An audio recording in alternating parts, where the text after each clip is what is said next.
It is so good to see you, to hear you, and to watch you praise your Heavenly Father. I love that I don't have to coax you to get up and get involved, and I know that that moves mountains in your life spiritually. You know, I am of the belief, now I don't have Bible to prove it, so this is not, I hope, not considered a false teaching. It's just my opinion. It's my belief. I truly believe that before we were born here on earth, that God knew the purpose for us. And I really truly believe that we said yes. I don't think he had anybody born against their will. I think he knew that there was a situation on earth, that his kingdom needed to come to earth, and he needed some soldiers in the field. And I truly believe that each one that is here actually was volunteered, that they said yes. So I want you to know that while heaven is awesome, heaven is wonderful, you don't have the battles that you have here on earth because the enemy's not there in heaven any longer. So really what you and I are doing here is having what we can consider one of the most exciting adventures of our life. We don't just have to hear the story about, there was people that went to the earth, and while the enemy was roaming the earth and they fought him with their praise and their prayers, we get to say someday, I know. I was there. Let me tell you about some of the battles, some of the things that I went through, and how we helped to build his kingdom. Being born here on this earth is not a burden like some people believe. It's actually one of the highest privileges. It means that God trusted you, you said yes, and he said yes as well. I had read something one time, and it was a little quote about when this person gets into heaven. It said, I don't want to come all polished and refreshed. I want to slide in sideways. I want my hair to be a mess. I want to look a little worn, a little tired, like I sucked every ounce of life I possibly could out of every single day. And I want to say, wow, what a ride. What a journey. See, that's my goal. I want to live life to the fullest because, see, we all have a certain amount of time.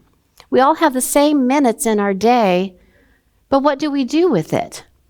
I hear so many people say, well, I would, but I just don't have time.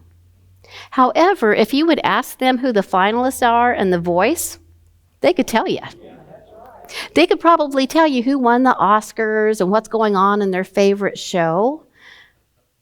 But they have time for that. But see, what's sad about that is that really is a distraction for why you're here. Now, I'm not saying don't watch TV, don't enjoy things, but don't let it be a hindrance to you living your very best life. What you're actually doing is you're watching somebody else live their life on TV.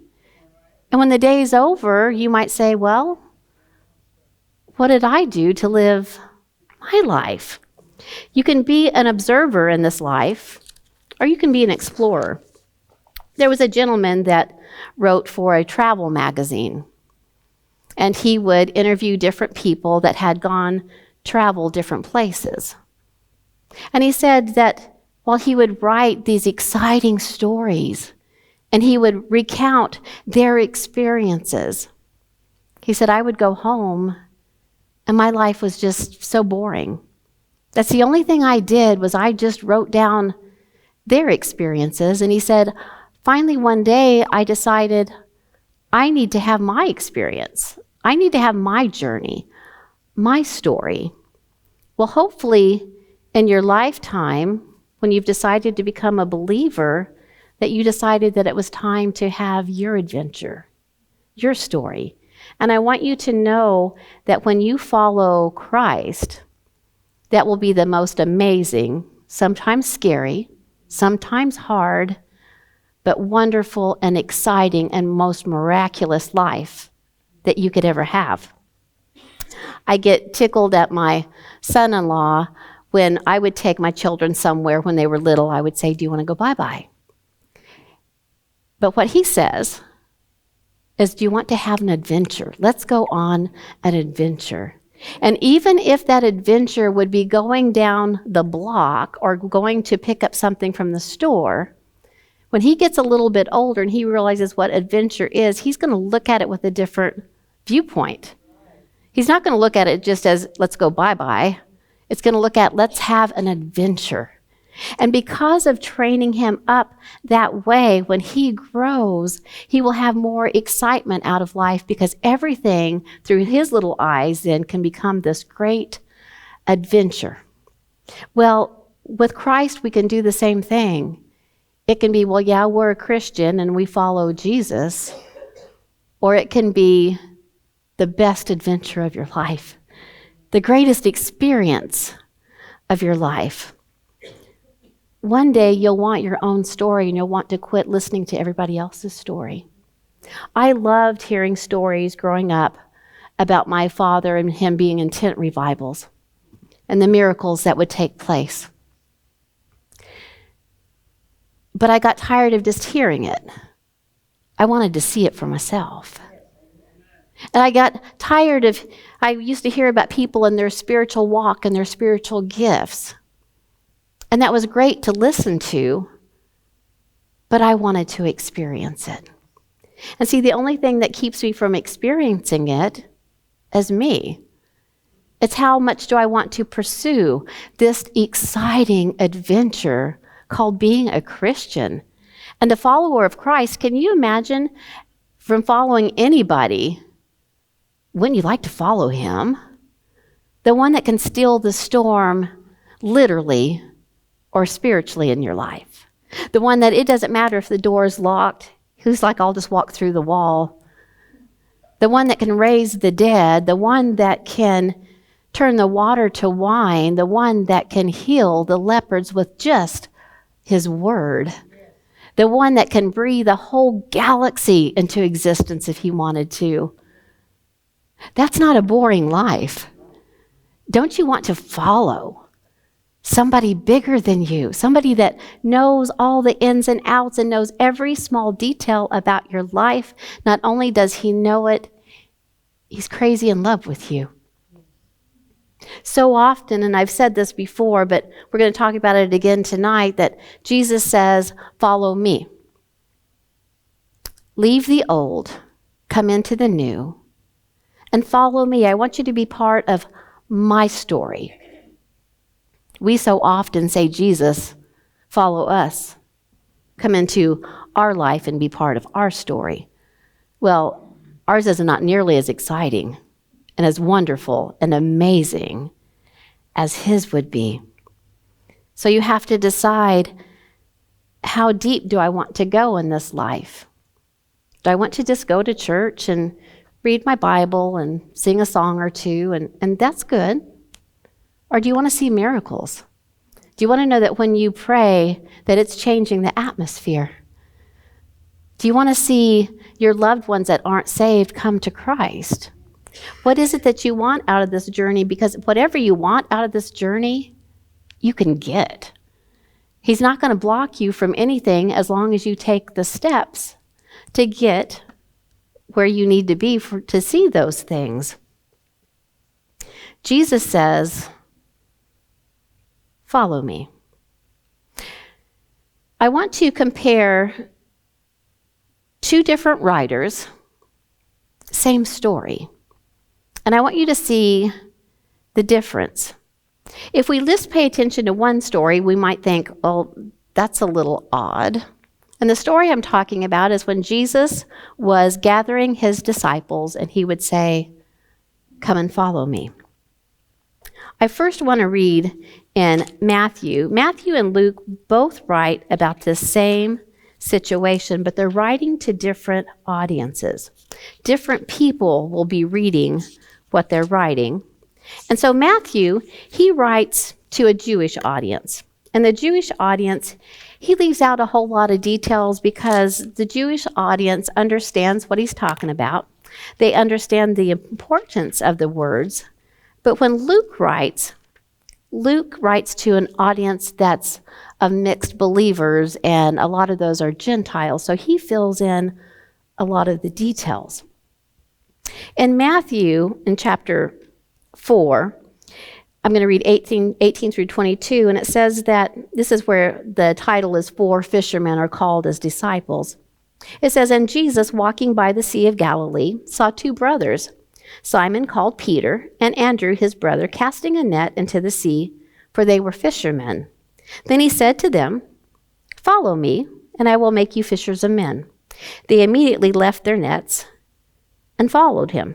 Going on from there, he saw 2 other brothers, James the son of Zebedee and John his brother, in the boat with Zebedee their father, mending nets. He called to them, and immediately they left their boat and their father and followed him." And even when I was younger and would read that, I thought, well, that's just really weird. Like, follow me, and they're like, okay. He walks up, he's like, follow me. Yes, we must follow. We must follow. And then one leaves their business that's thriving, and they just leave it all and they just walk away. And they follow this man. Well, what I like about Luke is Luke fills in a little bit more of the details, but so that they will understand where Luke is coming from. Luke says in the first chapter, and I'm going to read verses 1 through 4, he tells them that he's heard the stories of Jesus. And he said, "And as many as have taken hand to set order a narrative of those things which have been fulfilled among us, just as those who were from the beginning were eyewitnesses and ministers of the word delivered them to us. It seemed good to me also, having had perfect understanding of all things from the very first, to write you an orderly account, most excellent Theophilus, that you may know the certainty of those things in which you were instructed." In other words, what he's saying is, I heard the stories about this Jesus, and I heard what the eyewitnesses, what they told me. But I decided to research it for myself. And I found those things to be true. And so now I want to tell you the story. That is a good explorer. That is somebody that's ready to go on an adventure, but he doesn't just blindly go somewhere without doing a little bit of research, I hope. Finding out if there's water in the place that he's going to go to, find out if there's a map. Is there lodging anywhere? He's going to research before he explores. So many Christians are taught to just go by blind faith. Not really say the questions, because it might seem like you doubt. Even I've been told, now I don't know this firsthand, but I've been told by several people, so I'm going to believe it, that you would get in trouble in Catholic school if you would question something that they were telling you about the Bible. It wasn't open for debate. You just believed it because that's what the Bible said. Well, I like Luke. Luke comes up and he says, I've heard some things.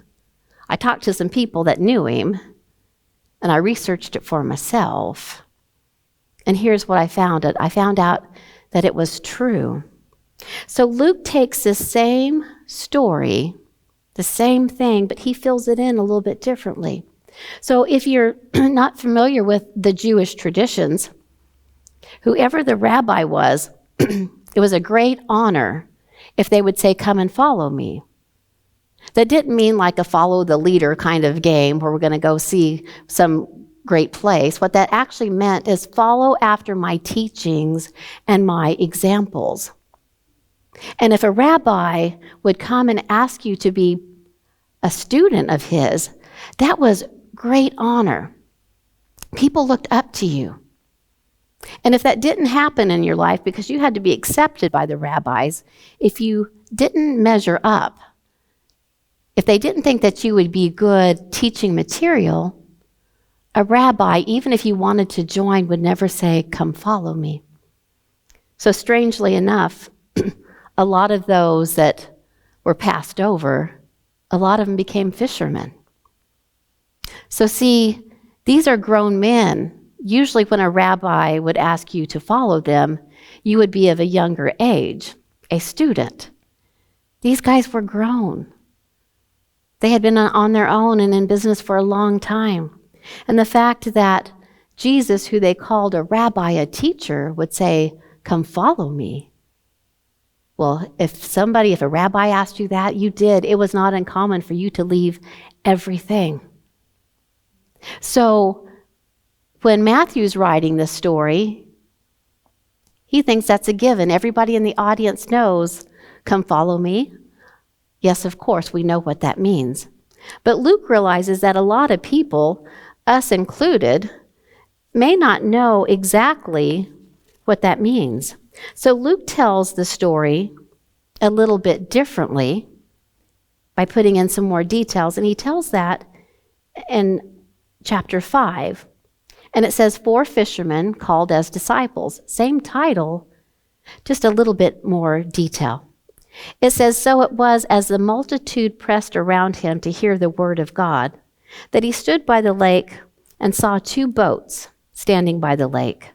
But the fishermen had gone out from them and were washing their nets. Then he got into one of the boats, which was Simon's, and asked him to put out a little bit from the land.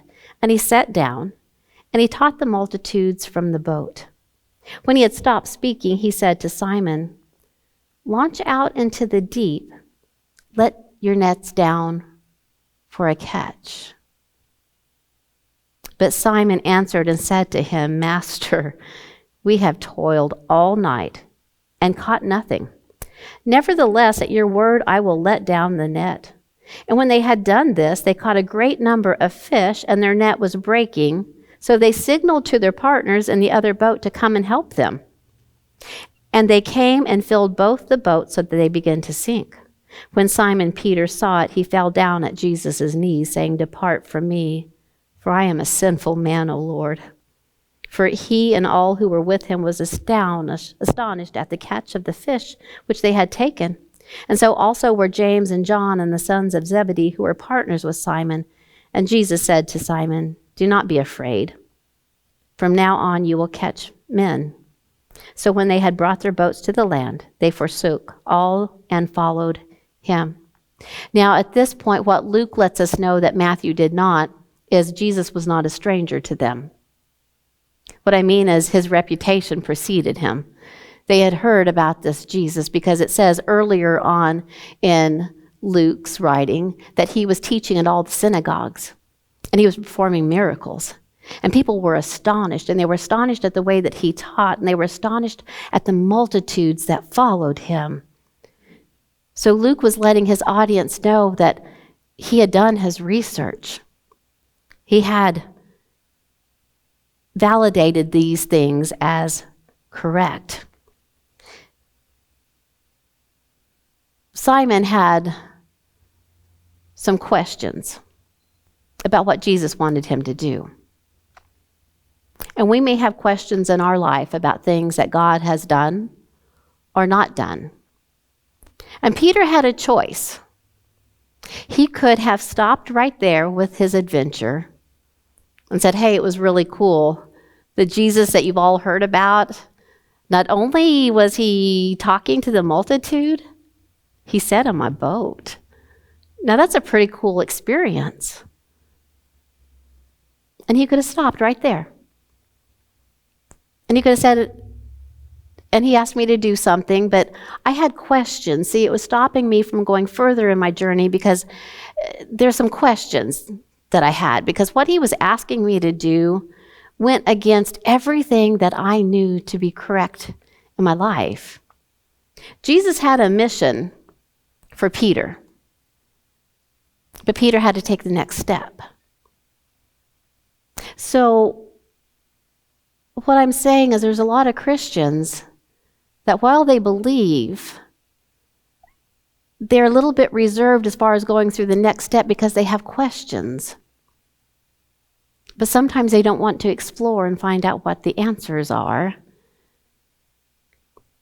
There's been times when people have come to me with questions, and I might refer them to a book because the book could say it much better than me. And this might be a question that's just been a hurdle in their walk with God. For instance, if God's so good, why do babies die? If God's so good, why is there cancer? If God's so good, why? How do I know that the Bible is true? And so I will refer them to either a book, maybe there's something on YouTube that I could even find, send to them. And what's really weird and sad is even though this has been a question that's stopping them from continuing on to the next step and seeing all that God has for them, they don't take the time to go any further to research the question. So see, it's not that big of a deal. I think it's just laziness. I think it's a good excuse. I would go further with my walk with God, but I have these questions. Or you've been told, don't question. It shows that you don't have faith. How dare you question God's will and God's way? God doesn't mind questions. For instance, when Jesus came after he was resurrected, and all the disciples except for one, Thomas, had seen this Jesus. When Thomas came back, Jesus was no longer there at that point, and they told him all that they had seen. And he probably thought, what are you drinking in that wine? You all have the same hallucination. I know he was dead. And they would tell him, no, he's alive, he's alive, he's alive. But they call him Doubting Thomas, but I really think that they shouldn't have called him that name because that gives a bad representation of him. I think he was being human. I think I would have said the same thing. Probably he came from Missouri. Show me. Show me, and I'll believe it. And he even tells them, unless I see it for myself, I'm not going to believe this. Jesus, so lovingly and kind and compassionate, showed up. And he told Thomas, look at my scars. Touch them. Feel my side where it was pierced with a spear. And then Thomas believed. Jesus didn't come in and go, how dare you, O ye of little faith? Instead, he says, feel me, touch me. Then Thomas believed. So don't let the enemy tell you because that you have questions that you're not a good Christian. The only thing is don't let that question be a stumbling block to one of the greatest adventures you could have in your entire life. This is going to sound really strange, especially for a pastor to say, but I think it's really odd if somebody hasn't questioned God's existence. I don't think you should just believe because your parents believed. I don't think you should just believe because a pastor told you. I think you need to find out for yourself. Do you believe? Because once you find out for yourself, then nobody can sway you. But you need to question things. And the great thing is you don't have to take faith for it because there's plenty of scientific evidence, black and white, to prove that yes, there is a mighty creator. You don't have to take my word for it that the Bible is authentic and true.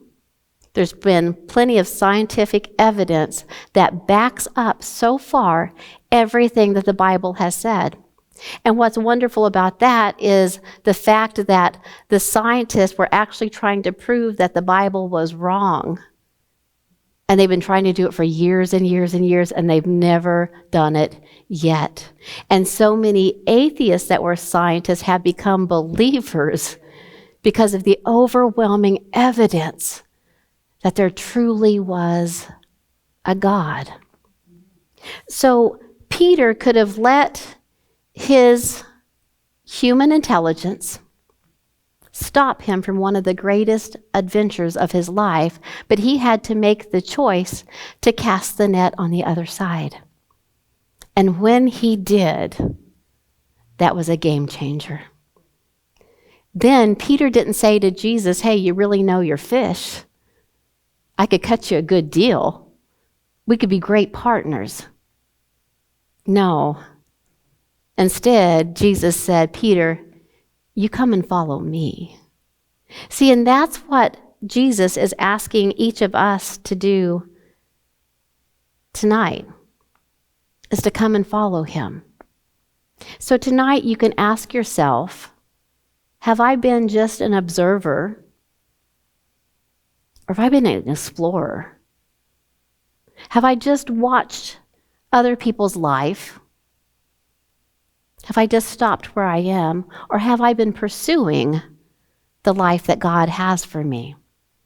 So the question I want to leave you with for this week for you to ponder is, we do really well at asking God, what's our purpose? What's your plan? What's your mission for me in life? And that's good. But that's just part of the question. That's part A. Part B should be, and what is my next step? What is my next step that you want me to take in life? What is the next step spiritually?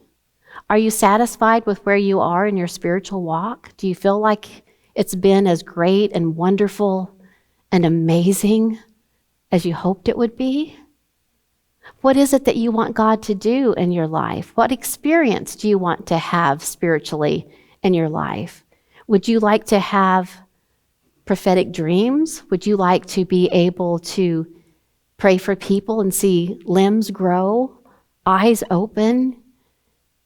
What would you like in your life? How deep do you want to go in this life with your walk? Because it's not boring. It's one of the most exciting things ever.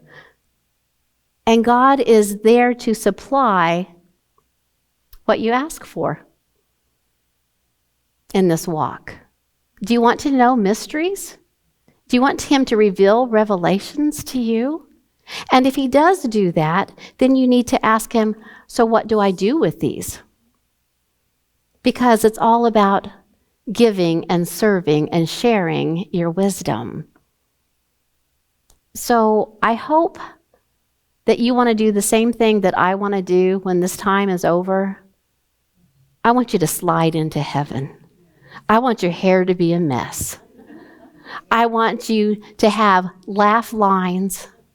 I want you to have a heart full of joy that's full of love. And I want you to say, wow, what a ride that was. So if you want to go on the best adventure of your life, and if you've just been sitting on the sidelines, Jesus is inviting. He's saying, come and follow me. And I will show you things that you never thought you would ever see. I will give you blessings that you thought were completely out of your reach. I will give you dreams that I can help make come true. I can do miracles for you and through you. But the question is, will you take the step? Will you say yes? I sure hope so. God bless you.